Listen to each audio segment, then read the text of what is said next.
वजीरिस्तान के अमन वाड़ो अमन वजीरिस्तान के अमन वाड़ो दादा शरीफ के अमन वाड़ो रसूल तो गोरे रसूल तो गोरे मशरान में शाहिद की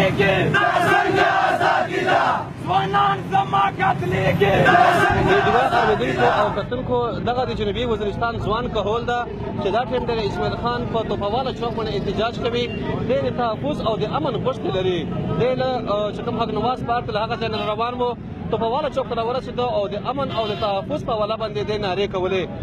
دغه څو مشران د جلوس سره موجود دي. تاسو نوم راته ووایئ.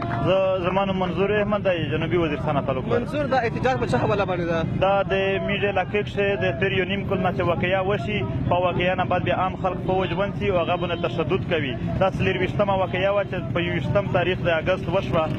دا اوس تازه داسې کومه واقعه شوې ده؟ دا تازه واقعه په 21 تاریخ وشوله او تر اوسه پورې خلک د ښکلي والا مسعود دی ټول رجیر وبوسی صحیح ملوی یا پا بنے پوسیا تشدد کاوی ورته چې تم لوگوں نے دھماکہ کیوں کیا ہے.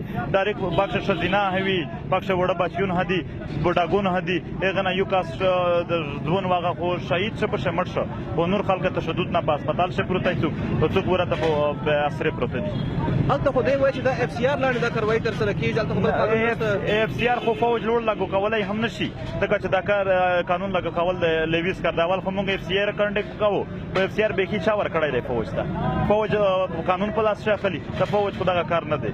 نو اف سی آر هم مرداباد، اف سی آر که په حواله سره وي اف سی آر مرداباد، خو د اف سی آر نه علاوه فوج خپله منماني کوي. داسې خبرې چې په اف سی آر شه هم نشته، فوج هغه هم کوي چې پوسټونه دېرش چیک پوسټونه جوړ دي په هغه دننه هم چې کله واقعه وشي بیا خلک تنګوي، وایي یې مړوي یې، ظلم پې کوي. ډېره مهرباني. تاسو نوم راته ووایئ. زما نوم حسن مسعود دی او زه د ګومل یونیورسټۍ د جرنالیزم ډپارټمنټ سټوډنټ یم. مونږ که احتجاج وکړو، مونږ که چېرته پریس کانفرنس وکړو، مونږ که چېرته ها اواز پورته کوو نو څوک زمونږ د اواز د رسولو والا نشته. دغه پوښتنه پاکستاني میډیا چې کومې غټې غټې ټاک شوز کېږي هغې ته وزیرستان دفاع ته ایښو ته څومره ځای ورکولی شي؟